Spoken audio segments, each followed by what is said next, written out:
नमस्कार, मैं संजय बघेल और आप देख रहे हैं राष्ट्रवाद का विशेष कार्यक्रम चर्चा। और आज हमारे मेहमान हैं राजकुमार खुराना जी, जो कांग्रेस के जिला अध्यक्ष हैं।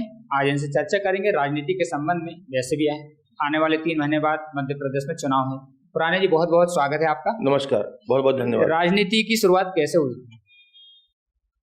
राजनीति यार एक समाज सेवा का माध्यम है और शुरू से ही ये मन में भावना रही कि समाज की सेवा की जाए और इसीलिए राजनीति में पदार्पण हुआ। और निरंतर ये प्रयास रहा है कि राजनीति के माध्यम से लोगों के मदद हो सके, उनके जो काम है वो हो सके। 1990 से कांग्रेस हमेशा यहाँ सिवनी विधानसभा में हारते आ रही है, तो चूक कहाँ हो रही है? ये 1990 से बहुत लंबा समय हो गया, लगभग 33 साल हो गए। कई कारण रहे, कई जगह हमारे संगठन की कमजोरियां भी रही, कुछ बातें जो कांग्रेस जनता तक नहीं पहुंचा पाई उसका भी खामियाजा भुगता हमने। लेकिन अब जो है ऐसा नहीं है, अब कांग्रेस का संगठन भी मजबूत है और हम सब मिलकर काम कर रहे हैं, तो इस बार पहली जैसी स्थिति नहीं रही। वर्तमान में आप अध्यक्ष हैं, तो आपके अध्यक्ष कार्यकाल में कांग्रेस कितनी मजबूत हुई? देखिए, अभी ये तो जनता ही जवाब देती है। जैसे अभी नगर पालिका 20 साल में भारतीय जनता पार्टी के पास थी, 20 साल से। इस बार सभी कांग्रेस के कार्यकर्ताओं ने एकजुट होकर काम किया, तो नगर पालिका में हमारी कांग्रेस की परिषद बनी। जिला पंचायत में भी इसी तरह से जो भी हमने कैंडिडेट डिक्लेयर किए थे वो पूरे संगठन ने काम किया, तो 19 में से 11 जिला पंचायत के सदस्य जो हैं वो कांग्रेस के जीत के आए। इसलिए ऐसा लगता है कि कांग्रेस का कार्यकर्ता इस बार मुस्तैद है। और जो 15 महीने में कमलनाथ जी की सरकार थी और जो काम कमलनाथ जी ने किए, उसका निश्चित रूप से फायदा मतदाताओं को मिला है, इस हमारे क्षेत्र के लोगों को मिला है। मैं आपको बताना चाहूँगा आपके चैनल के माध्यम से कि जिन 27 लाख किसानों को कर्जा कमलनाथ जी ने माफ किया था, उसमें से 62,000 किसान हमारे जिले के भी हैं जिनका कर्जा माफ हुआ। और 100 रुपये में 100 यूनिट बिजली दी उन्होंने, आपको पता ही है। तो जो भी उनकी जनहितकारी योजनाएं थी उसका लाभ निश्चित रूप से पूरे प्रदेश के साथ साथ सिवनी के मतदाताओं को भी मिला है। और मतदाता विश्वास करते हैं कमलनाथ जी के ऊपर कि वो जो कहते हैं वो करते हैं। अभी वर्तमान पे कमलनाथ जी की एक घोषणा पत्र पर योजना आई थी, नारी सम्मान योजना, लेकिन शिवराज जी के द्वारा उसी प्रकार से एक योजना निकाली गई, लाडली बहन योजना। तो इन योजनाओं पर, कमलनाथ जी की योजनाओं पर क्या फर्क पड़ेगा? देखिए, अब चूंकि कमलनाथ जी अभी सत्ता में नहीं है, घोषणा पहले उन्होंने की थी नारी सम्मान योजना की, लेकिन शिवराज सिंह ने उसको हाईजैक कर लिया और आज जो है वो 1,000 रुपये या 1,250 रुपये दे रहे हैं। तो निश्चित रूप से इसको भी हम अपनी पार्टी की जीत मानते हैं, कमलनाथ जी की जीत मानते हैं कि कमलनाथ जी का विचार था कि महिला का सशक्तिकरण हो। और यदि उनकी बात को भी लेके यदि वो लोगों को पैसे दे रहे हैं, तो ये भी तो ये माना जाएगा कि कांग्रेस की विचारधारा या कमलनाथ जी की योजना ही थी। अब जैसे कमलनाथ जी ने कहा है कि हम 500 रुपये में गैस सिलेंडर देंगे, 100 रुपये में 100 यूनिट बिजली माफ होगी, का बिल माफ होगा, 200 यूनिट का बिल हाफ होगा। तो अब ये उन्हीं का, कमलनाथ जी का ये तो घोषणा का प्रभाव है कि आज मोदी जी को पूरे देश में 200 रुपये गैस सिलेंडर के दाम कम करना पड़े। तो ये भी कहीं ना कहीं हम तो इसको कांग्रेस की विचारधारा की जीत मानते हैं। यदि कमलनाथ जी नहीं करते, शायद मोदी जी भी पूरे देश में 200 रुपये की राहत नहीं देते गैस सिलेंडर। यदि कमलनाथ जी 1500 की घोषणा नहीं करते तो शिवराज सिंह 1000 की घोषणा नहीं करते। कमलनाथ जी ने 500 रुपये सिलेंडर देने की बात कही, तभी तो शिवराज सिंह जी ने अभी रक्षाबंधन पे लोगों को कहा कि भाई मैं अपनी बहनों को 450 में दूंगा। तो कुल मिला के फायदा तो प्रदेश के नागरिकों को ही हो रहा है ना, और कमलनाथ जी की बात को माना जा रहा है। और इसका मतलब ये हुआ कि कमलनाथ जी जो चीज सोच रहे हैं प्रदेश के लिए, वो जनता के लिए लाभदायक है। प्रदेश को जरूरत है उसकी, प्रदेश की जनता को उसकी आवश्यकता है। तब तो शिवराज सिंह उसकी कॉपी कर रहे हैं, क्या जरूरत थी? वो तो 18 साल से मुख्यमंत्री थे, अभी तक तो उनको कभी 450 का सिलेंडर याद नहीं आया, अभी तक उनको कभी लाडली बहना याद नहीं आई। लेकिन कमलनाथ जी ने उनको ये याद देने पर मजबूर कर दिया कि भाई आप जो है, आप अभी तक ये जो लफाजी करते आ रहे हैं, लेकिन आपने आज तक जनता को डायरेक्ट बेनिफिट नहीं दिया। अभी जैसे कर्जा का जो ब्याज माफी करने बोला कि किसानों का हम ब्याज माफी कर रहे हैं, तो ब्याज माफी में भी क्या किया इन लोगों ने? इन्होंने किसान का जो अंशदान रहता है सोसाइटी में, उसी को वहां डाइवर्ट कर दिया। तो साथ में क्या बोला कि जिनका मूलधन जमा हो गया है उनका ब्याज माफ होगा। यदि जो मूलधन जमा करने की स्थिति में होता है तो ब्याज क्यों लगता उसको? बिल्कुल सही। तो ये जो गोल गोल घुमाने की राजनीति करते हैं, जो हमारे कमलनाथ जी बोलते हैं कि जो कलाकारी की राजनीति, लेकिन शिवराज सिंह जी को अपनी कलाकारी की राजनीति पर रोक लगाकर अब कमलनाथ जी की घोषणाओं पर काम करना पड़ रहा है। ये कमलनाथ जी की जीत। आप पर हमेशा आरोप लगते हैं कि आप अपने चिन्हित और जो करीबी नेता हैं उन्हें उपकृत करते हैं राजनीति में, क्या कहेंगे? नहीं, चिन्हित और देखिए एक बताइए मुझे आप पहले कि सिवनी में यदि नगर पालिका में हमारे 12-13 पार्षद जीत के आए तो मेरे चिन्हित तो नहीं थे, वो तो पार्टी के कार्यकर्ता थे। भाई पार्टी के तो कार्यकर्ताओं का मैं किसी बीजेपी वाले को तो उपलब्ध नहीं कर रहा हूँ जाके। भाई जो भी कांग्रेस मानसिकता का है, कांग्रेस संगठन में समय देता है, कांग्रेस के लिए काम करता है, और यदि वो कहीं आगे बढ़ना चाहता है तो संगठन पूरी मदद करता है। चाहे मैं रहूं या मेरे और भी जो संगठन के साथी हैं तो सब मिलकर काम करते हैं ना। इसमें कोई व्यक्तिगत तो कोई अपनी कोई ऐसी चाहत या ऐसी कोई लागत तो होती नहीं। भाई जो भी व्यक्ति पार्टी के लिए काम करता है और आगे बढ़ना चाहता है किसी भी क्षेत्र में, तो पूरा संगठन मिलकर उसको ताकत देता है। देखिए मेरा शुरू से ये मानना रहा है कि जो व्यक्ति जहां रहता है सबसे ज्यादा प्रभाव उसका उसी क्षेत्र में होता है। मैं यहाँ सिवनी में बैठा हूँ, मैं ये सोच रहा हूँ कि मैं बखारी में किसी को वोट दिलवा दूंगा या मैं किसी को गोपालगंज में वोट दिला दूंगा, वो मेरी गलत सोच है। भाई जो व्यक्ति जहां रहता है प्रभावशाली है तो वो जीतेगा ही ना। उसमें संगठन के जो लोग हमारे वहां पे रह रहे हैं वो उनकी मदद करते हैं। दिनेश राय जी के द्वारा, जो सिवनी विधायक, उनके द्वारा एक आरोप लगाया गया था कि कांग्रेस कार्यालय में ट्रांसफर का पैसा लगा है। जब 15 महीने की सरकार कांग्रेस की आई तो ट्रांसफर उद्योग खोला गया और उसका पैसा ही पूरे कार्यालय में लगा। क्या कहेंगे इस आरोप के लिए? देखिए एक बात बताइए मुझे आप, 18 साल की सरकार में, भारतीय जनता पार्टी की 18.5 साल की सरकार में लगभग 18 बार इनको मौका मिला होगा ना। और हमको जो 15 महीने की सरकार में मौका मिला उसमें कमलनाथ जी ने वो काम करके दिखाया कि जो शिक्षक हमारे जो बेचारे जब से भर्ती हुए थे और जहां भी वो पोस्टिंग थी उनकी, चाहे वो रीवा में थी या सतना में थी या विदिशा में थी या भोपाल में थी या ग्वालियर में थी या भिंड में थी, माननीय कमलनाथ जी ने एक ऑनलाइन फॉर्म भरवाया था उनसे, जिसमें 50 रुपए में उन्हें फॉर्म, शायद 50 रुपए उसमें लगते थे फॉर्म भरने के, ऐसे शिक्षक बताते थे। और वो शिक्षक जो है सिर्फ 50 रुपए के वो ऑनलाइन फॉर्म भरने के बाद उनकी मनचाही उनके गृह जिले में पोस्टिंग हुई है। वो पूरा सिस्टम ऑनलाइन था वो। अब ऑनलाइन सिस्टम में कोई क्या कर सकता है ये मुझे तो नहीं मालूम, लेकिन यदि ये भवन बना तो हमारे जिले के पूरे कांग्रेस जनों ने मदद की है, एक एक कांग्रेस कार्यकर्ता का जिसकी जितनी सामर्थ्य थी। मतलब कांग्रेसी कार्यकर्ताओं से धन संग्रहण करके भैया ऐसा कह के आप हमारे कांग्रेस कार्यकर्ताओं का अपमान कर रहे हैं जिन्होंने इस भवन के लिए अपना सहयोग राशि दी। 15 महीने की कांग्रेस नाथ साहब की सरकार पर सिवनी जिले को कहते हैं शून्य उपलब्धि रही है, क्या कहेंगे? देखिए एक बात सुनिए आप, माननीय कमलनाथ जी ने यदि किसानों को कर्जा माफ किया है और 62,000 किसानों का हमारे सिवनी जिले में माफ हुआ है, ये उपलब्धि नहीं है। यदि कमलनाथ जी ने 100 रुपए में 100 यूनिट बिजली दी तो हमारे जिले वालों को भी मिली। ऐसा तो नहीं कि सिवनी जिला छूट गया उसमें। यदि कमलनाथ जी ने ये बोला कि मैं हर ब्लॉक में अभी पहले एक एक गौशाला बना रहा हूँ, उसके बाद मैं हर ग्राम पंचायत में एक एक गौशाला बनाऊंगा। भारतीय जनता पार्टी बहुत बड़ी गौभक्त बनती है, इन्होंने आज तक एक भी गौशाला बनाई कहीं के? हमारे जिले के 8 ब्लॉकों में 8 जगह गौशाला बनी, आपने भी देखा होगा कि कुरई ब्लॉक में भी बनी, बागलपार के पास, हमारे सिवनी में बनी, काड़ी रात। इससे पूरे हमारे जिले में 8 ब्लॉकों में 8 पहले सैंपल के रूप में गौशाला बनाई गई। तो क्या इसका लाभ सिवनी को नहीं मिला? आज सिवनी की सब्जी मंडी, जो थोक सब्जी मंडी है, पहले बस स्टैंड के पास बाजू में लगती थी, नगर पालिका के बाजू में, आपने भी देखा होगा।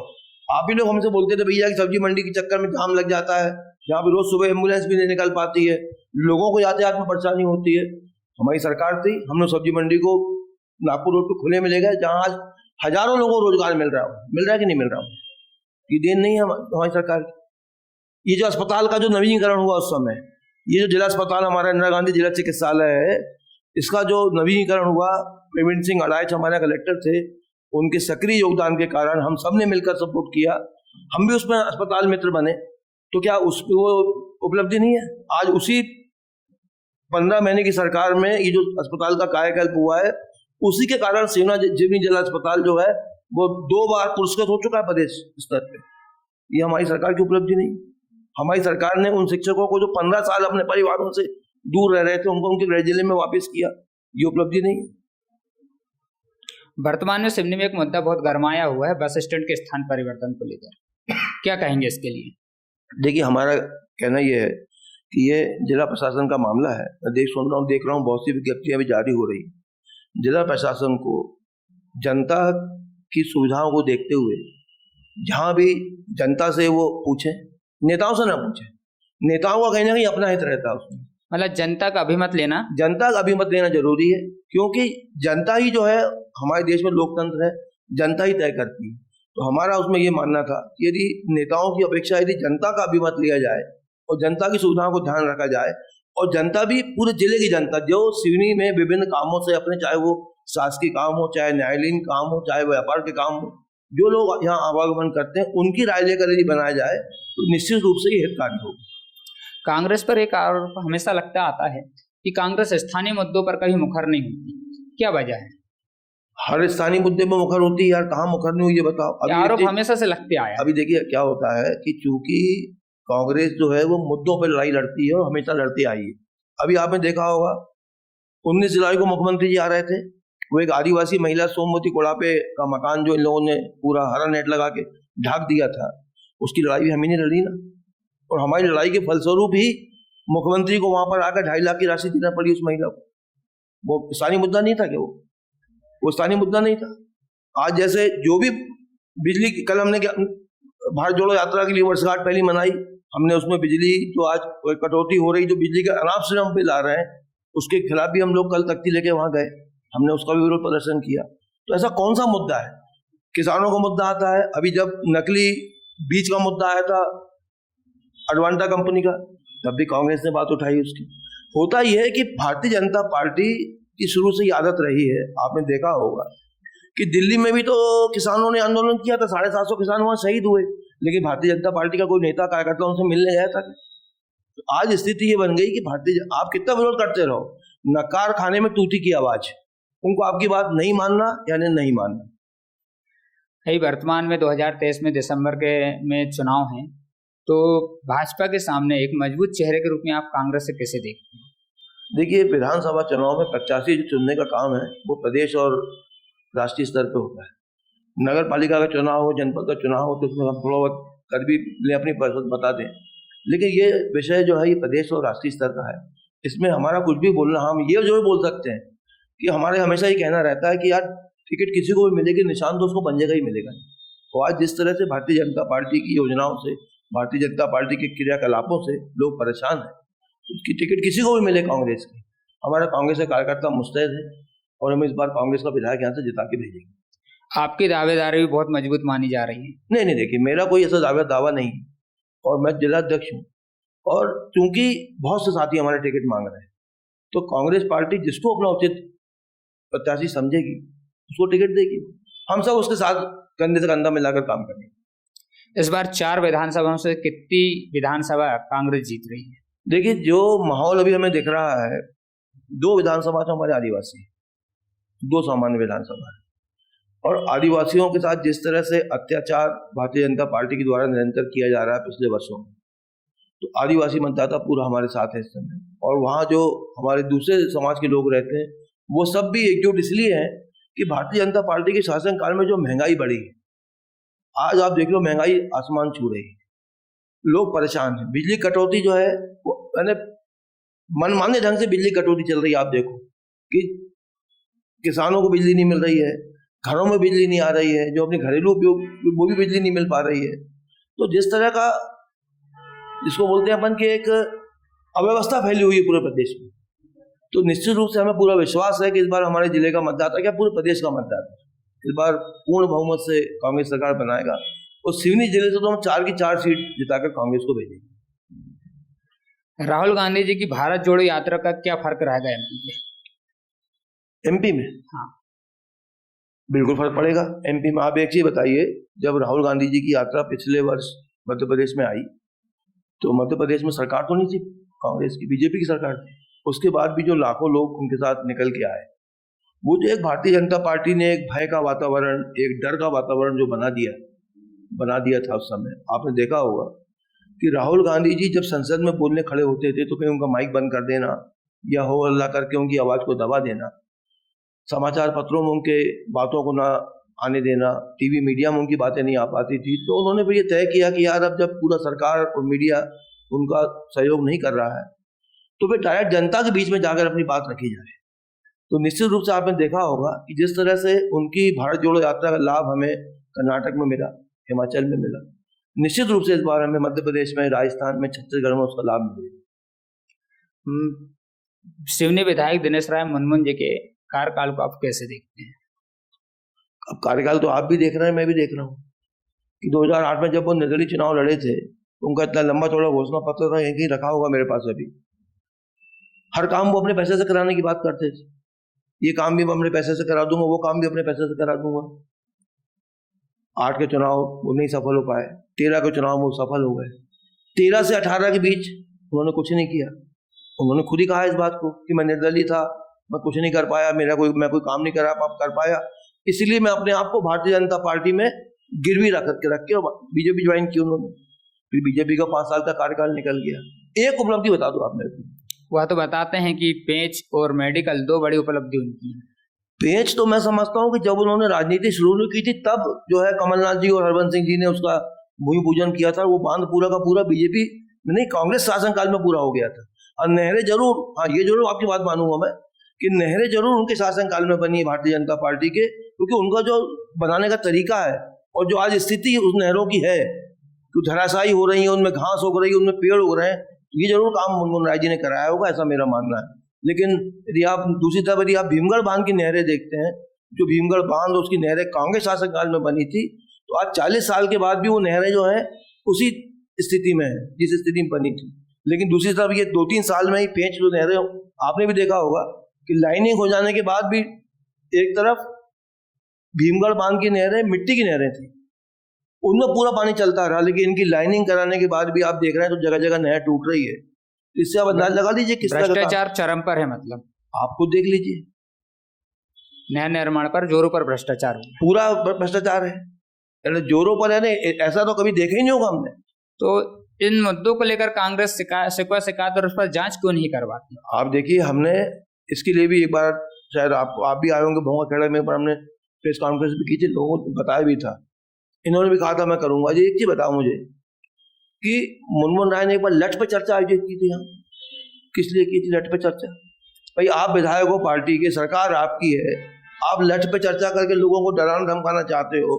आप डरा धमका इसलिए नहीं रहे हो कि आपको उनसे अच्छा काम कराना है, आप डरा धमका इसलिए रहे हो कि आपको उनसे कमीशन लेना। लेकिन आज तक उन पर ऐसा कोई कमीशन का आरोप लग नहीं पाया है। ये तो कौन लगाएगा आरोप? भाई आप जिसने काम गलत किया वो कमीशन देगा, थोड़ा बताएगा मैंने गलत काम किया इसलिए कमीशन दिया है। भाई जो काम गलत करेगा वही तो कमीशन देगा ना। जो गलत काम करेगा वो बोलेगा कि भैया मैंने गलत काम किया इसलिए पैसा दे रहा हूँ। ये शराब के जो ठेके चल रहे हैं, ये जो गाँव गाँव शराब बिक रही, किसकी शय पे बिक रही है? क्या काम मुनमुन राय का? क्या व्यवसाय है उनका? आज जो गाँव गाँव में शराब बेची जा रही है, देश में एक ही दुकान होती है शराब की दुकान, जिसका स्थान तय होता है नीलामी के पहले की दुकान इस मोहल्ले के इस कोने में खोली जाएगी। क्यों खोली जाती है दुकान? क्यों तय किया जाता है भैया? शासन द्वारा ठेके दिया जाता है इसलिए कि उसका अवैध विक्रय ना हो, वो एक जगह से बिके, तो थोड़े से उसमें एक यानी एक सीमा रहेगी उसकी, भाई ये एक ही दुकान से बिकेगी तो कम से कम एक नियंत्रण रहेगा उसके ऊपर। गाँव गाँव जाके देख लो आप, हर गांव में शराब बिक रही, उस शराब से क्या होगा? हमारी आने वाली नस्ल पीढ़ी खराब हो रही। कौन इसके लिए जिम्मेदार? कभी उन्होंने आज तक कभी ऐसा इस बात के लिए उन्होंने रोक लगाई? आज इतने दिन से विधायक हैं वो इस जिले में, हमारी विधानसभा में, आज तक उन्होंने कभी इस अवैध विक्रय पर शराब की रोक लगाई? तो बता दो मुझे, एक आध उनका कोई एक्शन हुआ हो तो। कानून व्यवस्था पर क्या कहेंगे? मध्य प्रदेश की कानून व्यवस्था पर देखिए, मैंने आपको अभी बताया जिस तरह से आदिवासियों पर अत्याचार हो रहे हैं, जिस तरह से हमारी बच्चियों के साथ दुर्व्यवहार हो रहा है, अभी आपने देखा निरंतर छोटी घनसौर में हुआ था, अभी हमारे जिले में हुआ था, तो ये तो साफ परिलक्षित होता है कि Bharatiya Janata party law and order के मामले में पूरी तरह से फेल हो चुकी है। आगामी विधानसभा चुनाव में कांग्रेस की क्या तैयारियां हैं? देखिए, तैयारी तो कांग्रेस की निरंतर पूरे 5 साल से चल रही है। अभी पंचायत चुनाव भी हुए, नगर पालिका के चुनाव भी हुए, तो उन्हीं स्तर पर हमारा अभी बूथ लेवल तक कार्यकर्ता मुस्तैद है और सब इस बार कमर कस चुके हैं कि अब कुछ भी हो जाए हमें कांग्रेस को यहाँ से जिताना है, क्योंकि 33 साल हो गए हैं। मैं समझता हूँ कि जिनकी उम्र आज 40-45 साल है ना, उनको भी पता नहीं होगा भैया कि उनको याद नहीं होगा कि कांग्रेस का विधायक हमारा कैसा होता है या कौन था। आज जो भी सिवनी में आप योजनाएं देख रहे हैं, जितने भी आप बड़े काम देख रहे हैं, ये सब काम कांग्रेस की उपलब्धि आप मानते कि नहीं मानते? मुझे भारतीय जनता पार्टी की उपलब्धि बता दो, आप शहर में बता दो, चलो हमें मत बताओ ग्रामीण क्षेत्र में, शहर में बता दीजिए आप। वो मेडिकल कॉलेज जिसका 5 साल पहले इन्हीं दिनों में शिवराज सिंह घोषणा कर गए थे, इन्हीं दिनों में घोषणा की थी उन्होंने। आज वो मेडिकल कॉलेज की क्या स्थिति है? झूठ जरूर बोल रहे हैं। तैयार है, बिल्डिंग बन के तैयार है, पूरी बिल्डिंग तैयार हो गई, अभी काम चालू फिर। और लेकिन सामने का भी वो एक छोटा सा हिस्सा भी, हम जब 19 जुलाई को मुख्यमंत्री का हमने विरोध किया था तो हमको लिया कि वहीं अस्थायी जेल बना के डाल दिया था। वहां देखा हमने कि सामने का एक हिस्से को रंग रोगन करके तैयार किया जा रहा है कि जनता को बरगलाने के लिए एक बार फिर से उसका उद्घाटन कर दो, जबकि अभी पीछे की बिल्डिंग और साइड की बिल्डिंगों का भी चौड़ाई भी नहीं। मेडिकल बिल्डिंग के नाम पर सिर्फ जनता को गुमराह किया जा रहा है। भाई जब तक मेडिकल काउंसिल ऑफ इंडिया की अप्रूवल नहीं होगा मेडिकल खुल सकता है क्या? क्योंकि प्राइवेट अस्पताल तो नहीं है, वो तो मेडिकल कॉलेज है ना। वो तो सेंट्रल की भी परमिशन लगेंगी, स्टेट की भी परमिशन लगेंगी, फिर उतने उपकरण आएंगे, फिर डॉक्टरों की पोस्टिंग होगी, सब कुछ तो होना बाकी है अभी। कांग्रेस के 2 बड़े नेता हैं, कमलनाथ जी और दिग्विजय सिंह जी। इन दोनों की कार्य प्रणाली में आप सबसे ज्यादा किससे प्रभावित हैं? देखिए, दोनों की अलग अलग विशेषताएं हैं, दोनों की अलग अलग क्षमताएं हैं, दोनों से ही हम प्रभावित हैं।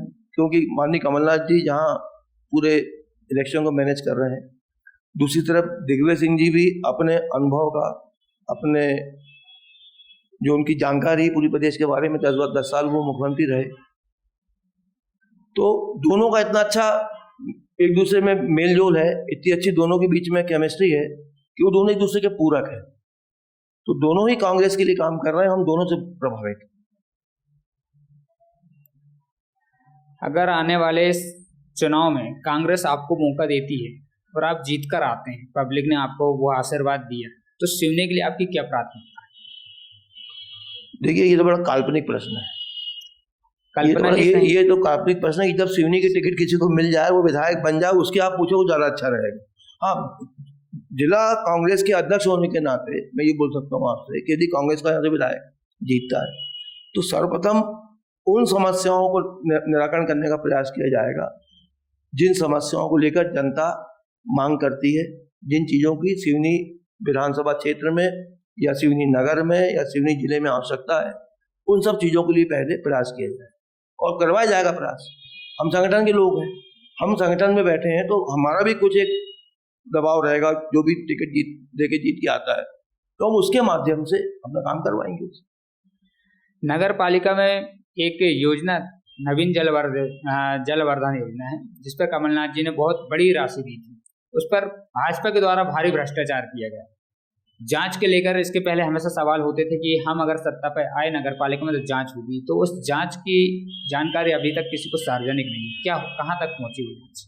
नहीं, देखिए, नगर पालिका का जो मामला है, अभी जब से नगर पालिका बनी है उसके बाद निरंतर वहाँ पे काम हो रहा है। आपने भी देखा होगा कि शहर में हमारे काफी विकास कार्य, काफी सड़कें, काफी चीजें, बड़े जो नाले थे, ये भी यही जो रहेगा आपने बस स्टैंड पर बन रहा है।